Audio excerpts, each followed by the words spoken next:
What's up, everyone? Good morning. Welcome back to another edition of the show. Episode 305. It's what? May 11th, 2022. We're like basically in the middle of the year. It feels like, and that was fast. I guess we're still in the first half a little bit, but yeah, things are rocking. We're cruising. We're with Kyle Klingman. Kyle, how you doing? Doing great, man. It's the final show of the week, and there's always a sadness that comes with that because it means I don't get to see you until Monday. But what a great way to close it out with our guest today, Marcus. Yeah, and we got lots of time coming up in the near future. World Team Trials, Final Acts. We'll have plenty of time to get together. But yeah, let's bring him on.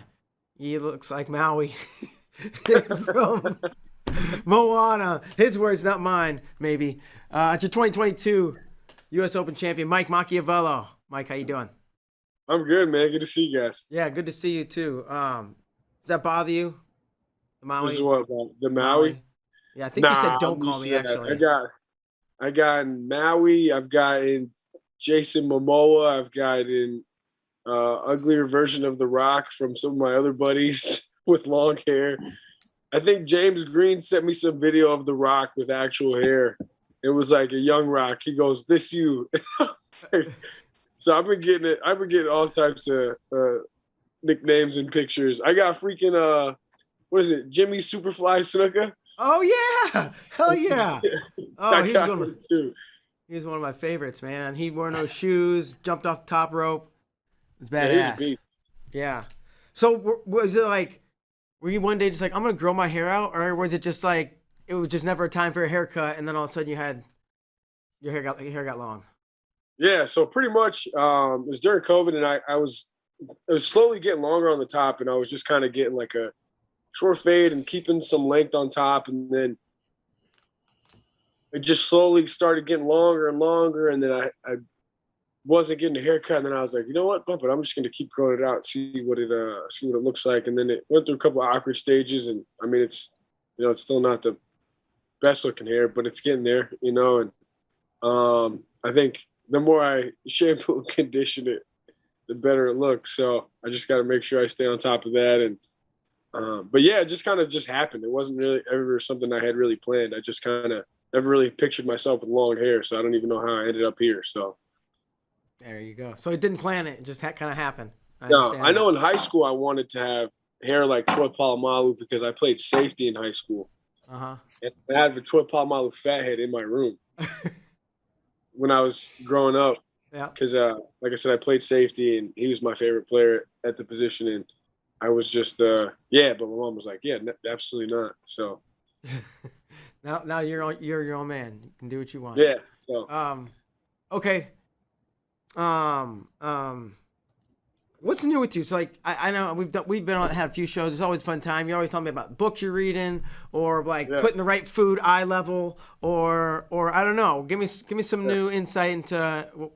All right. So one thing that I've been kind of like trying to do a better job of doing is just kind of being hyper aware of where my attention and my focus is at. So obviously I'm really good buddies with Khalid Dassan. He's got KD trained. He just started doing, and so I'll help him out sometimes, and I'll go up to Yonkers and so stuff that I tell him to kind of, do with the kids and stuff like that. And he's really their coach. I just kind of help here and there when I can. But, I've known him for a long time just because he's an Iowa style guy. I came up in John Deagle's club with Kevin Jack, Sam Spino, Jacob Camacho. And so like I was teammates with those guys, and they would come up and they would do camps for their old club coach. And then they would bring like a guy or two. We would just all hang out. And then that's how I met him, just because he was there at the time. And so we've had a friendship for a long time now. And, but so there's this book that I've been reading. I think it's called can't remember the exact title of it. It's called Peak Attention. It's written by an MD or someone who's got a doctorate in psychology, and they've done research and studies specifically pertaining to someone's ability to focus, keep their attention, and how easily distracted they are. And one thing that I've learned from the book so far is that the human mind is designed to be distracted for the purpose of survival, right? So you think about, we're having a conversation right now, and our focus and attention is right here in the conversation, in the interview. But if gunshots were about to pop off and boom, immediately your attention's redirected for the purpose of survival. You immediately start thinking about what I need to do to make sure that I'm going to survive whatever's going on, because that's crazy. That's not normal. So, I used to think that, okay, I just got to be super, super focused and locked in and never get distracted. But from what I'm learning from the book is that's impossible. It's that doesn't mean your ability to focus can improve drastically. I think it can, but it's not a focus in a way that's completely eliminating your ability to get distracted. It's focusing in a way that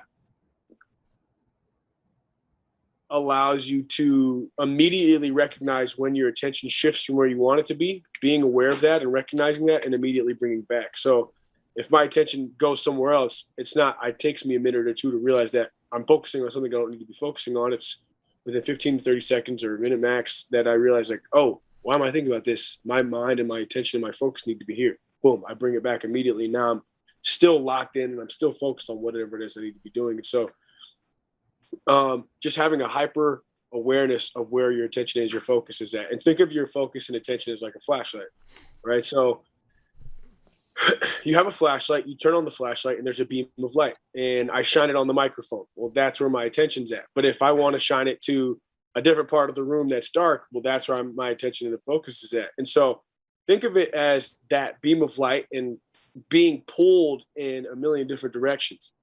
And when you recognize, okay, this is what I was supposed to be focusing on, looking at, my flashlight's over here now, let me move my flashlight back to where it's supposed to be, back to where I need it to be. And so I think that just kind of analogy kind of helped me put it in perspective. It just kind of made me really think like, okay, boom, where's my flashlight? Where's my flashlight at, right? And so how am I training in a way that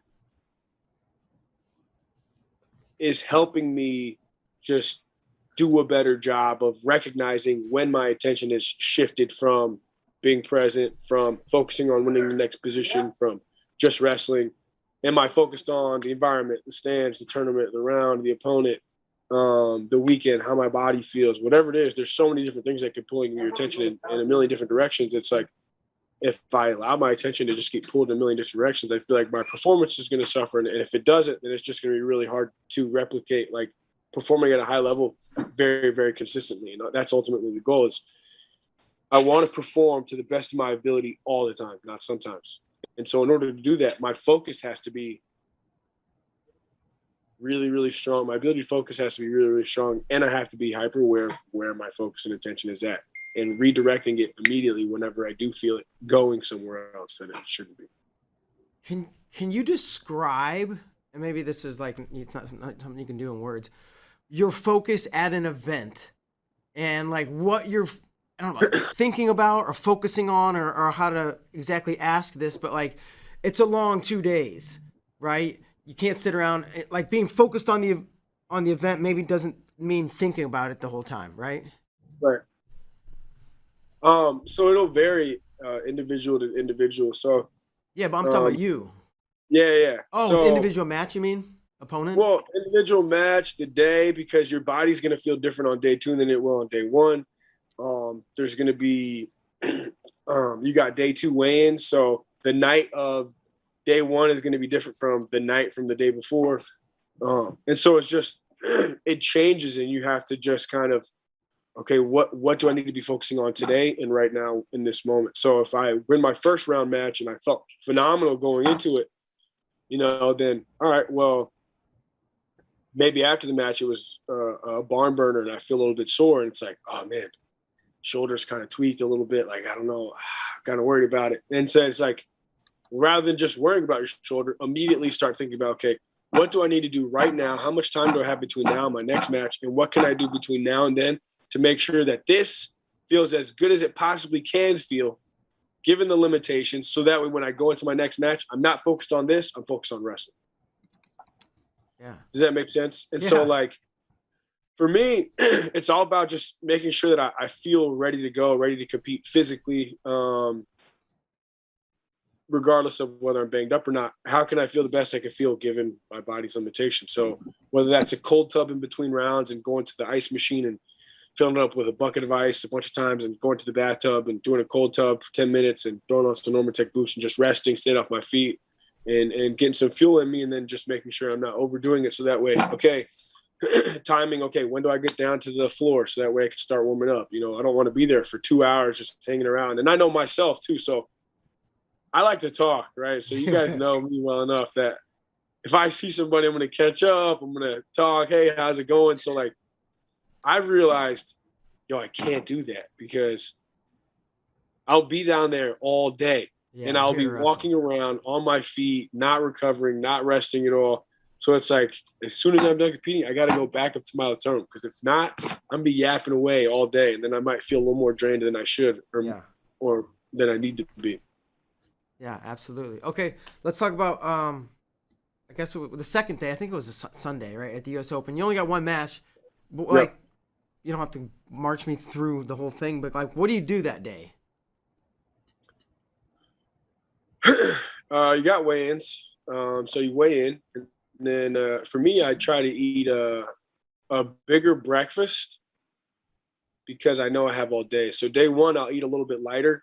I'll try and just make sure I get good, healthy fuel, and I'll eat a little bit lighter because within a couple hours I'll have to wrestle. And then I'll have like a smaller lunch too, just because I don't want to be too heavy. Like I don't want to feel heavy. I'm not worried about my weight. I just don't want to feel heavy. I want to be feeling good. But day two, when you're in the finals and you have all day, I eat whatever I want at breakfast. I just make sure it's good. So that way I have a bunch of fuel for later in the day. I'm recovering, and then I try and stay off my feet as much as I can. So I might try and get a nap. I did a cold tub. I did have these Normatec boots, the inflatable leg sleeves. So I did that. I'll probably stretch in the morning, and it's just doing whatever I got to do to make sure that by like 5 o'clock, I feel really, really good and ready to go. Yeah. So we have this U.S. Open Finals match, I believe. Nico, do we have that match? Can we pull that up and watch that? And so, yeah, do you feel? I mean, everything you just described kind of leads us to this moment, right? We can just let this play whenever we're ready, and just kind of talk. First of all, how'd you feel? What Joe Rao? You got a Greco guy head pinching his way to the finals, right? I mean, he's got a pretty nasty head pinch, but yeah. How you feel? Maybe walking through this match, whatever you want to say. Yeah. So like right here, I kind of knew he was. He's got a really heavy snap. And so for me, I just try to be really active with my hands. I felt pretty comfortable in the underhook position and preventing him from digging underhooks and stuff.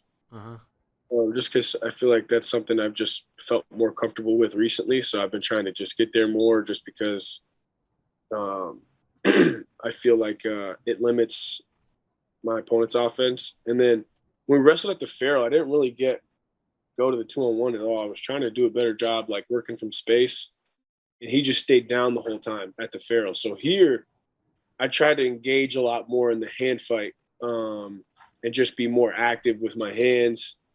And I was just kind of taking what I could, and I was just trying to control the inside better, and then just move them more, just trying to get off to an angle. So I didn't mind going to 2-on-1 here, just because that got me off to the side a little bit more.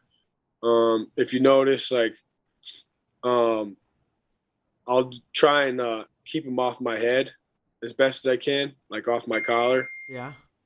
And try to go for a cross pick there, just because I was feeling that during the weekend. I had to hit one on Tim Dudley, and I gotten close a couple other times in that match. And so I was trying to see, like, maybe I can hit a cross pick on Joe in the final. So I was kind of looking for that there. Didn't get it, obviously. And so again, I'm just being very active in the hand fight. So it was funny. Timmy McCall was like, "Yeah, so I used to do a little bit of Greco in the first period. He didn't want to shoot." And but I feel like with Joe, everybody's like, don't get underneath him. That's where he wants you to be. That's where he wants you to be. And it's like, what do how am I supposed to score? So it's like, I want to be active, but I also don't want to, get underneath and get caught underneath. So was just trying to be a lot more tactical and pretty aggressive though. But see right there, you see me moving him off to an angle a little bit, try to get some motion going, but Yeah, my game plan was really just be incredibly active in the hand fight and just be very, very aggressive, try and control the inside as much as I can and control the center. So, like, I try and keep my butt to the center of the mat the whole time. Anytime I start getting to the zone, I immediately am working on just trying to recognize that and immediately circling back. So right now I'm in the center of the mat again. So I feel like if I did a good job with that, when there's no shots, for me, if I'm controlling the center of the mat and I'm working my opponent to the zone, even if there's not a whole lot of offense going on, he's the one who looks more passive. And so if I'm controlling the hand fight and I'm taking a couple opportunities here and there, but I'm working him to the edge and controlling the center of the mat, he'll get hit with the caution and passivity call first. And so that's what obviously ended up happening.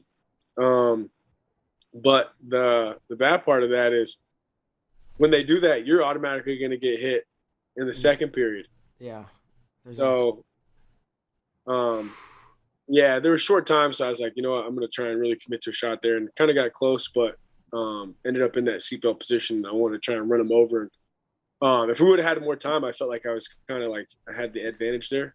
Yeah, like you're in position. Because I started getting around him a little bit. But then here they were just telling me, just stay active, keep coming, let's get a shot off and score takedown. And there wasn't a whole lot of like anything crazy. And I wasn't too threatened by offensive opportunities for him, just because from the Farrell, I felt like he had a tough time getting in my legs, and I didn't really feel like he was going to shoot that much. I felt like his main focus was snap, get him underneath me, snap, get him underneath me, fake, try and get him underneath me as best I can. And I just knew that if I did get stuck underneath, have a sense of urgency right here, just kind of make sure that I don't get stuck in that front headlock position, and I would be fine. So I never really felt panicked or worried at all. And I just felt pretty comfortable, and I was just trying to pick and choose my opportunities. So here, obviously I'm on the shot clock. I'm not trying to force anything, so I'm totally cool with giving up a point here. Do I want to? No, but if an opportunity presents itself within 30 seconds, I'll take it. But if it doesn't, then I'm not going to force it. So just kind of looking. And then here, I try to go for an outside step to the left side off of this 2-on-1. So I'll start working for a 2-on-1 here. I don't know if it's here, if it's like a little bit within the next 30 seconds, but I'll work to it. And then I ended up shooting a cross body, so it wasn't very good, and I didn't get close. But then as I come up and recover, I go right back to it, and I'm on the same side of the body that I'm attacking to, and I end up getting underneath. So right here, you'll see it. Here it comes. Here's the first attempt. Boom, didn't get it. I come right back up. I'm closer to the same side of the body, and now I'm underneath. So then I just realized, okay, I'm in. I got to capitalize. So I just kind of just went all out for the takedown, just because I knew I was like, all right, I haven't gotten in his legs that much yet, so make sure I just finish and capitalize, because he holds position pretty well. So yeah, great. Then after that, it was so weird. So like this part of the match, it felt like he wasn't even trying. You see how his arms are dangling a little bit? Yeah.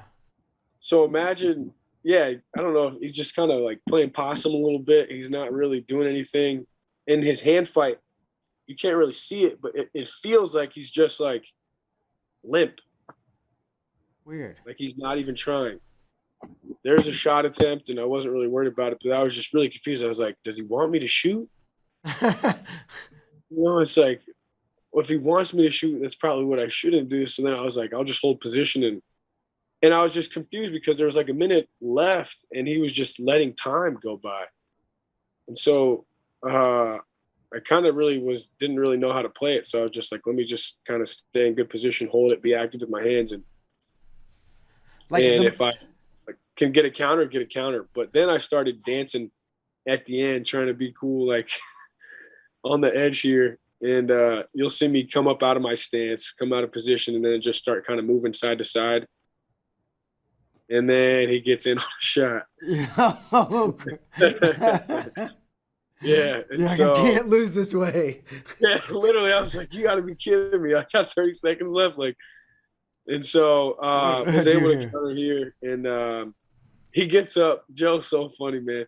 He gets up. He goes, "You didn't expose, did you?" He starts smiling.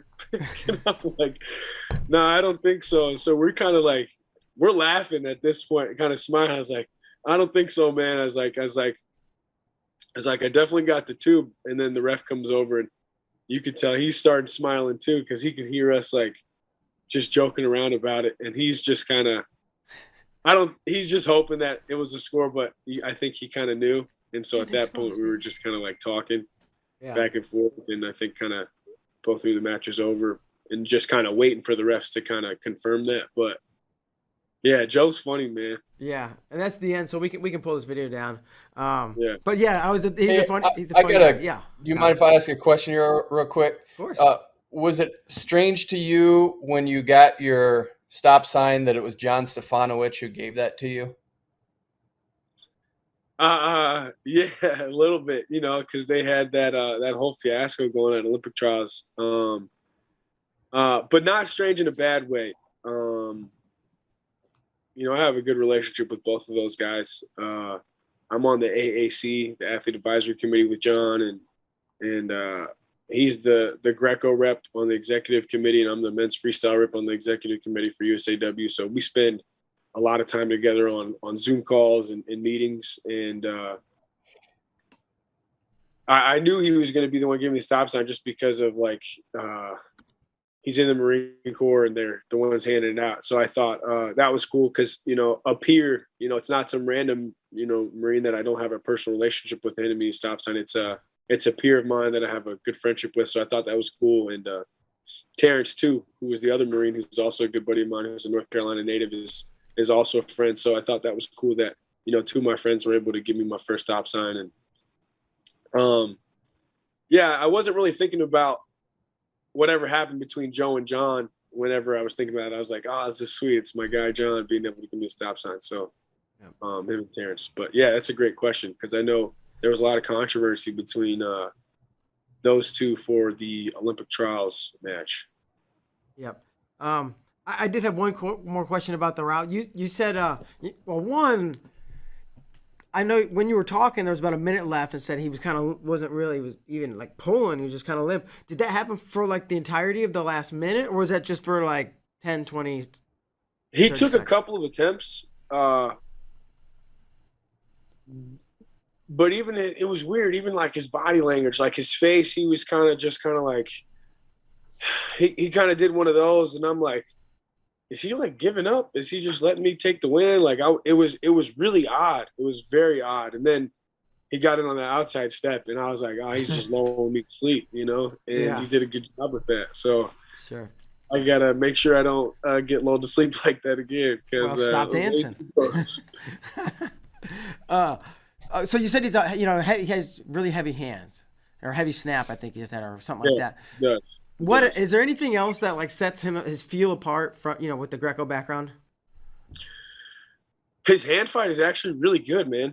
Like, he's really good at hand fighting. You know, I wrestle, you know, other freestyle guys, and you know, they have great leg attacks and good setups.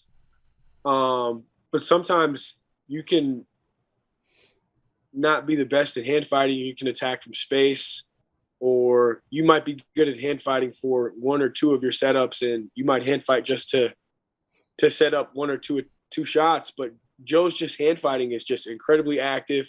He does a great job pressuring forward, and he also just does a really good job being very aggressive and physical in his hand fight. And so he's constantly moving you.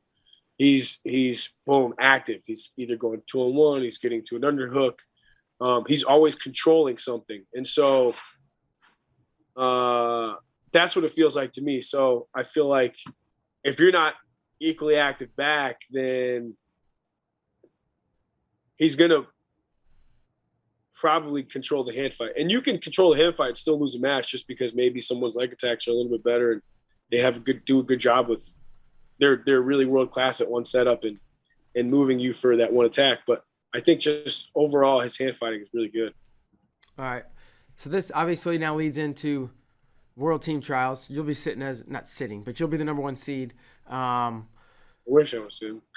Yeah. How do you mentally prepare? Maybe physically, but I think people understand the physical maybe more than mental, but maybe not even, right? Yeah. How do I mentally prepare? Do you think about the different potential athletes? Do you think about game plans, or just having a good understanding of the field and who you might hit? I watch the first 3 Rocky movies, and then I just am ready to go. I'm just kidding. Nah, I think honestly, I don't really change a whole lot. I just kind of keep it consistent, man. I don't really worry about who I'm wrestling or what the tournament is. I just worry about what do I need to do in order to prepare physically, so that way my body is ready to go through a barn burner every round, because you don't know which round it's coming. You could have someone overperform and out wrestle their seed, or you could have someone underperform and kind of not perform the way that you're expecting them to. And so you don't want to sleep on anybody, and you just want to approach every single match the same. So whether it's someone who's not seeded or it's someone who's the 2 seed, I'm ready for a grind. I'm ready for a dog fight every time. And I'm worried about making sure that I'm not being lazy in my hand fight, and that I'm credibly active, keeping guys off of my collar, just because I feel like for me specifically, that's when guys are moving me. And I'm just actively trying to control something on the inside, whether it's a wrist, whether it's an underhook, whether it's an inside tie, whether it's a collar, and then making sure my free hand, the one that's not controlling something, is actively moving or trying to create space, so that way I can get to my attacks. And so I'm just trying to wrestle to the best of my ability and focus on wrestling every single position as best as I can. Yeah. I'm not really worried about who it is or what round it is, just because my job's the same every time, right? If I'm wrestling every single position to the best of my ability, regardless of who it is, then I should be all right. Yeah. 2, maybe 3-part question, right? When you were in high school, did you ever, in your training, or I don't know, laying in bed or walking, doing whatever you are in your day, or sleeping, did you ever picture yourself winning a state tournament? Same thing with high school and nationals, right? Did you ever, like, I don't know, visualization, maybe they would call it, picture yourself winning the NCAAs? And if same question about now in Worlds and Olympics. Yeah, so I definitely picture myself winning states as a high schooler. I definitely picture myself winning NCAAs as a college athlete, and I definitely am picturing myself winning a world championship. And it's weird because I feel like the more confident you get and the longer you're in the game, you kind of see how you progressed and aspects of your wrestling evolve, and just kind of how things just are more effective. Like your shots are more effective, and you're just more efficient at winning a position, and you're not overexerting energy. You don't have to exert, and you're still able to get to the score. And but I think also momentum is huge. I think, my goal coming into college was to win 4 national championships, which didn't even come close to happening. I only won 1. But my redshirt junior year, even though I was in the round of 12, I had a lot of momentum going into my senior year. And in my senior year, I had a tremendous amount of momentum going into the NCAA tournament. And my goal was always the same, but I think the momentum just builds the confidence, and the confidence begins to snowball. So it goes from being already a snowball to just becoming a huge snowball. And it just continues to get bigger with momentum, with specific wins, with tournament titles. And I'm at a point now where it's like, I think, my first senior level competition was 2019. I never competed at any senior level tournament until 2019. Which is crazy to think about. That was only my second U.S. Open ever. Yeah. It And, doesn't feel like it. and no, it doesn't feel like it, right? Because 2019 was my first year of senior level competition, first year on the senior circuit, and then 2020 you have COVID, and then 2021 Olympic trials, and I had already qualified for Olympic trials because of the Bill Farrell in the December of 2019, so I didn't go to the Open in 2020, and then wrestled Olympic trials, and then I didn't compete for 12 months. My first competition was Bill Farrell, and so now I'm like back again, and I'm like, man, it feels like I haven't been competing at the senior level for that long, but I've been training at the senior level for almost 4 years now. I think it's like 3.5 going on year 4. And it's like, I'm not going to sit here and just wait until I think I've had enough experience, or until I think I've been training to this level long enough. I've been around the best guys. I've gotten to train with the best guys. I've gotten to go to the world championships twice as a training partner. I went as Kyle's training partner in 2018, and I went as Jaden's training partner in 2019. And so I've got to see all of it. And now I'm like, yeah, I mean, I feel ready. You know, I'm like, I'm done waiting, and I'm okay with however long it takes too, right? Like, may not happen on the first attempt, may not happen on the second attempt, but it's going to happen. And I'm willing to take as many shots as I need to until it does. You know what I mean? So I just feel ready. You know, I feel confident, and I'm ready to just begin to embrace that next level, instead of just kind of like, I'm not there yet. I think I need more experience, or, I think I need more competition. I think, and you tell yourself that all the time. And now it's like, I'm not even going to tell myself that anymore. It's like, I'm ready. I'm ready. And that's all I've just been telling myself. It's just, I'm ready. Freaking love it. Freaking love it. I want to change gears real quick and talk about NIL, name, image, likeness. Dude, we could talk about this for days. Yo, I've been having all types of conversations about this stuff. Well, give me one of the, you don't have to say who you're having it with necessarily, but what was the topic of one conversation? Dude, it's changing everything. And it's scary.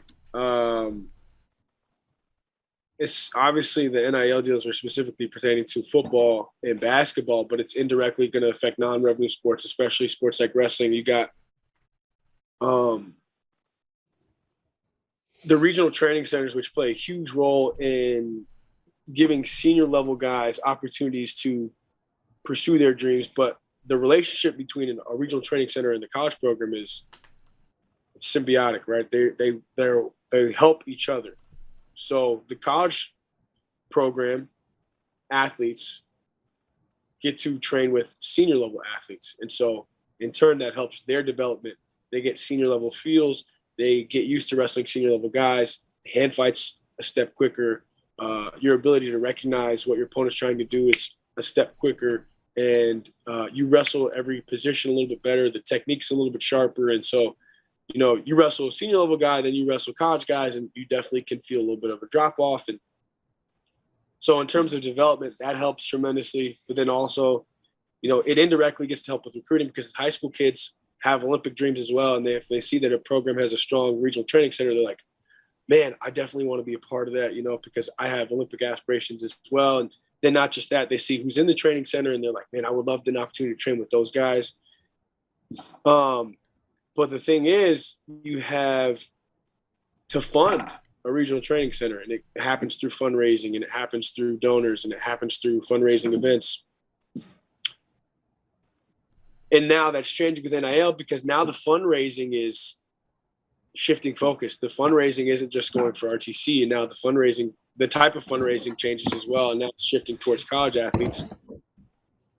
And I think it just changes the dynamic of everything, right? Now you have college athletes that are getting paid money like senior level athletes, which is fine. You want these college athletes to have financial opportunities, but I think it's going to put college coaches and programs in a situation where they have to decide.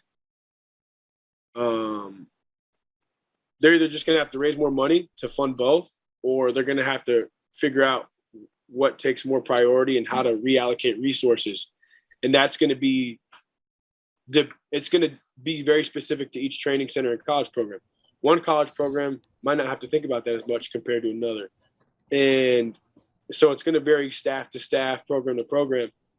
But I think it's just really complicated, and it's going to take a little bit for everything to kind of figure itself out. Yeah, it's crazy. The reallocation of resources is where I'm like at too. I'm like, there's only there's X amount of money that's and people are gonna donate, or there's only the pool is only so big.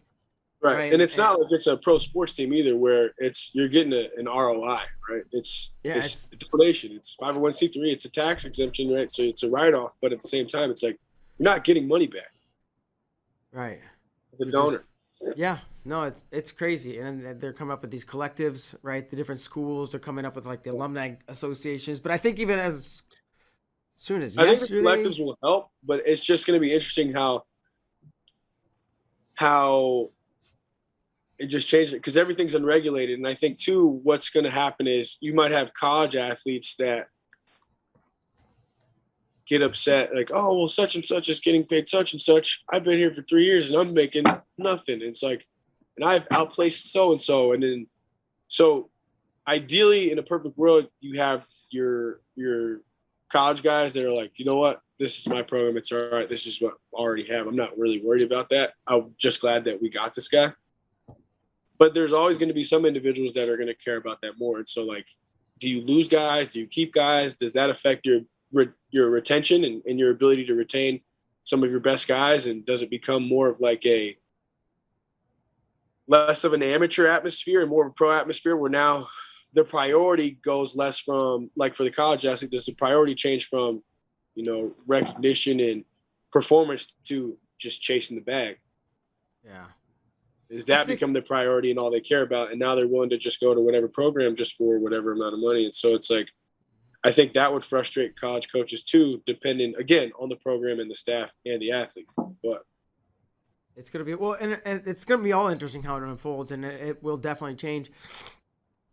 One thing is, like, if we're reallocating these resources, so let's just, for example, say you had to take a slice of the RTC pie and give it to however it happens to get to these NILs.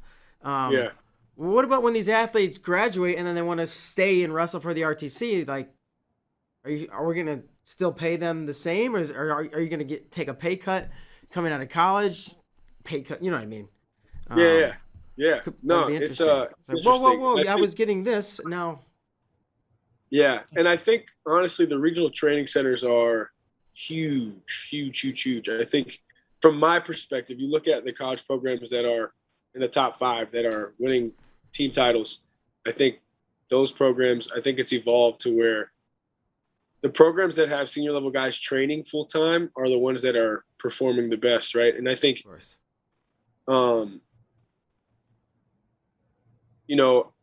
before there were even RTCs, you look at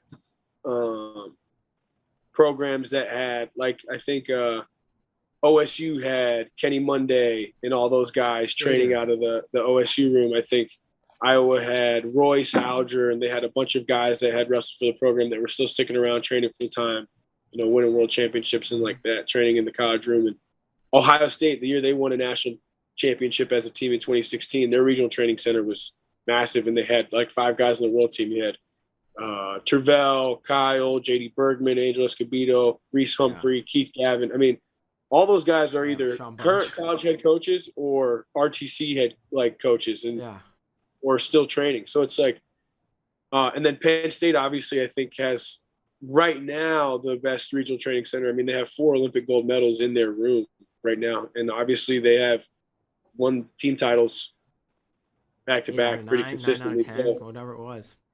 Yeah, but you look at Princeton and the NJRTC, and you look at the development of that college program and how that's progressed. I think that RTC has definitely helped the development of that college program. Now, I think they have a phenomenal staff too, right? I think that staff does a good job, and they work really, really hard. So I think it's a combination of both.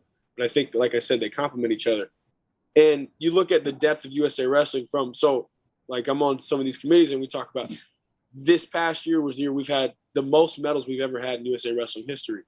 And we're beginning to build a lot more depth at every weight class, where instead of just having a really good number 1 and 2 and it completely drops off, now we're starting to have guys that 2, 3, 4 guys that aren't even on national team right now that still perform at a high level, that are still winning. Like Hayden Zilver beat Andreitsev, who was the 2012 Olympic silver medalist overseas at a tournament. You know, it's like, and he's not even our world team guy. And so Colin Moore beat, what's his name? The Iranian.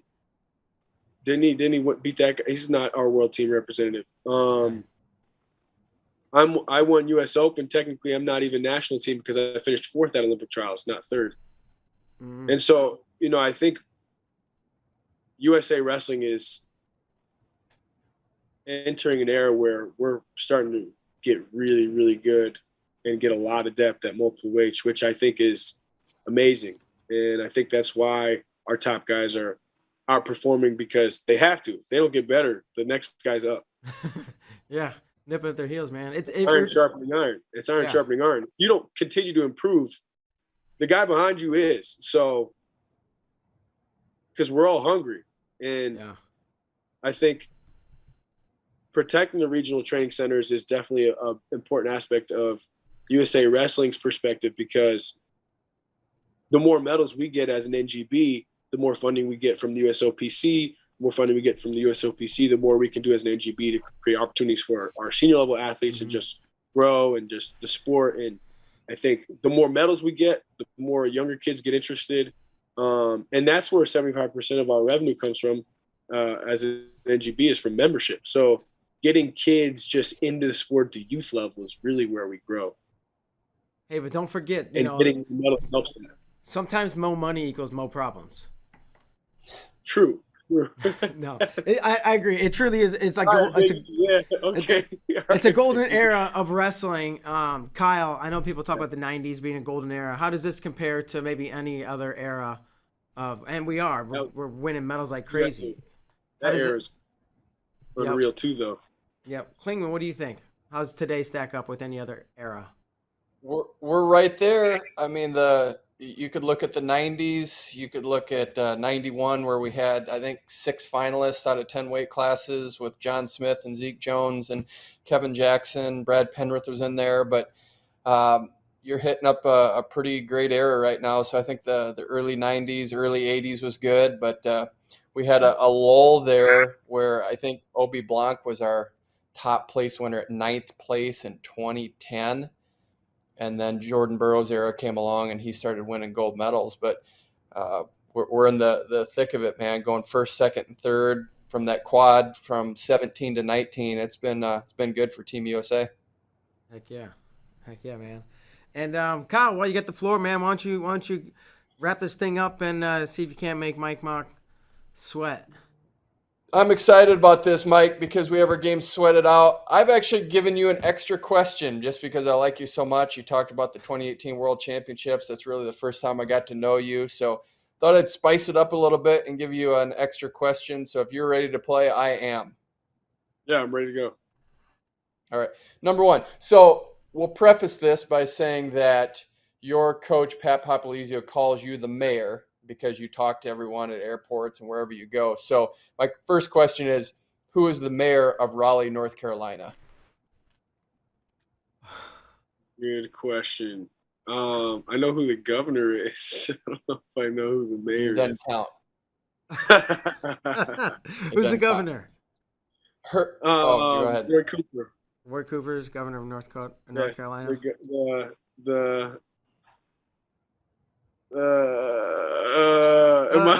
Somebody's making out someone with you. for help. Can I phone a friend? Yeah, you can phone a friend. Yeah, Marianne Baldwin. It is. Oh man! Someone just held up the answer from Google and zoomed in on. Showed it to me. That is fantastic. That's great. All right. Number 2, you placed 3rd at 2013 Flow Nationals. Who did you lose to in the quarterfinals? Oh, wow. Chip Ness. Yep. I will never forget that one. Was it close? Yeah, it was close. That's why I won't forget it because I was winning. Oh no. Yeah, I got taken down like the last bit of the third period, and tried to come back. Got in on a shot, and time ran out, and I lost. So that sucked. What year would that have been? Would that have been like an Indiana, PA? Yeah, it was Indiana, PA. It was 2013. All right, yeah. I think that's the first year we did it there. The That was inaugural. actually the first year I met Yanni. He was an 8th grader. He didn't place. My high school coach, actually, I guess, was teammates with Aaliyah. And we went up and trained at G2 up in Rochester for the week before we went to Flow Nationals. So we trained with them. One of my high school teams was working out with Yanni. I was working out with one of the upper weight G2 guys. And we just all remember thinking, like, oh, man, this kid's tough. And then the next year, he went Super 32. And I'm like, man, what a stud. So I've known Yanni since he was like in 8th grade, and my high school coach in Aaliyah for a long time, which is kind of crazy because the year I met him was the first year we went to Flow Nationals together. And then my senior year, we both won NCAA titles together. So it almost like came full circle when we were talking about it on the stage. At the end, we were taking pictures, which was pretty cool. Hell yeah. Love it. What are we, 2 for 2, 3 for 3? Well, two for two because you phoned a friend on the line of Flow Nationals. Who did you lose to in the 2012 quarterfinals of Flow Nationals? Kevin Beasley. Yep. He's rolling. 2012? Yeah, that was the Drexel, I think. It was a Drexel. And I remember it was like 1-0, and I threw a leg in, and I was cranking a power half. And I was like wrestling pretty tough. It was the second period. And so it was a tight match. He Granby rolled me straight to my back and I fell into a headlock, and I got pinned. Thanks for bringing this stuff up, Kyle. Yeah. Well, he has a great memory. What Total Recall. I'm gonna go cry after this. Yeah. Maybe I'll send you the link. We can check it out. Love it. We should have watched that. We should have broken down those matches, Mark. Well, we'll have him on again next week. We'll get down with all the losses. All right. Number 4. Name the movie Michael Scott produces in the television show The Office.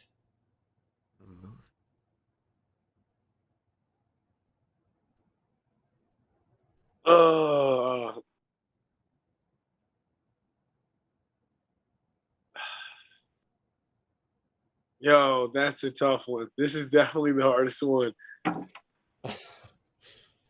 Harder than The Mayor, where you didn't even know who it was? I feel like I should know this one more than I should actually know who the mayor of the city is. All right. I mean, if you're giving up. I don't know this one. Okay. It's Threat Level Midnight. Yeah, I would not have got that. Okay. All right. Threat Level Midnight? Yeah. Yep. Wow. It's all right. We have 6 questions, so you could get 5 yet. Number 5. What U.S. president does Forrest Gump tell "I gotta pee" in the movie Forrest Gump?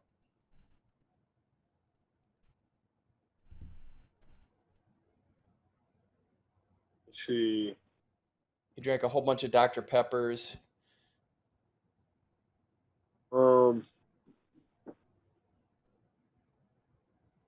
He was killed.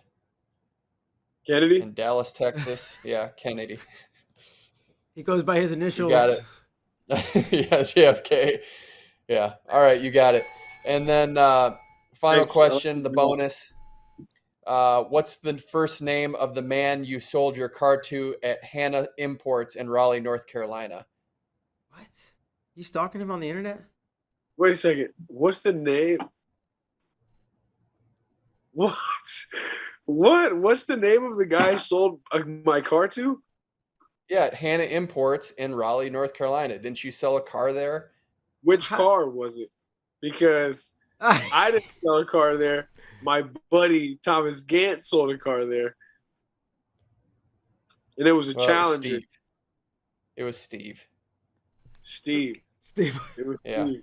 Yeah, you're actually right, which is crazy to me. What is going on? That got me sweating more than the question. What's going on? That's wild. Holy cow. I mean, I can't tell you my secret. You tell me where you are, I'll tell you how I know that it was Steve. Oh, he's ruthless. He seems so nice and innocent. What a beast, man. We've been talking like Kyle needs to do a heel turn. He just needs to go like shave his beard down, get a 5 o'clock shadow, and like snarl. Yeah, start carrying around a 9mm. Yeah. Just like work for the FBI in a badge.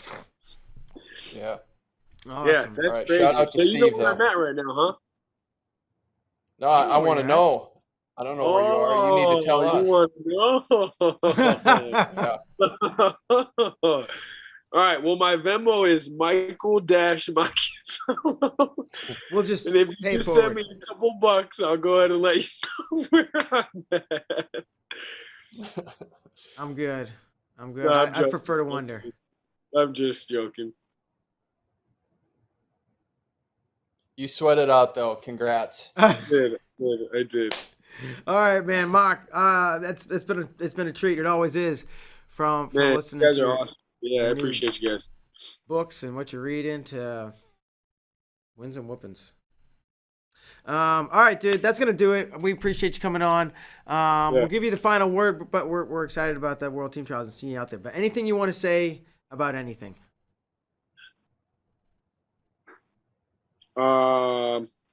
That's my favorite shirt that you've worn. Thanks. Appreciate it.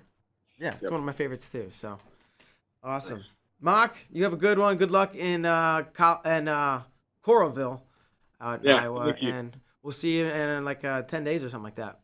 Yeah, sounds good, man. You guys have a good one. You too. Take it easy. See you. You too. Bye. All right, Kyle. Great show. Great dude. Always loving to hear his perspective on everything. And this time it was focus, right?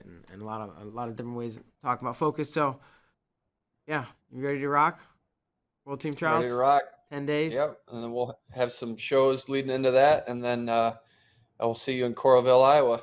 All right. I'll see you there. Thanks, everybody, for tuning in. We'll see you next time. Bye-bye.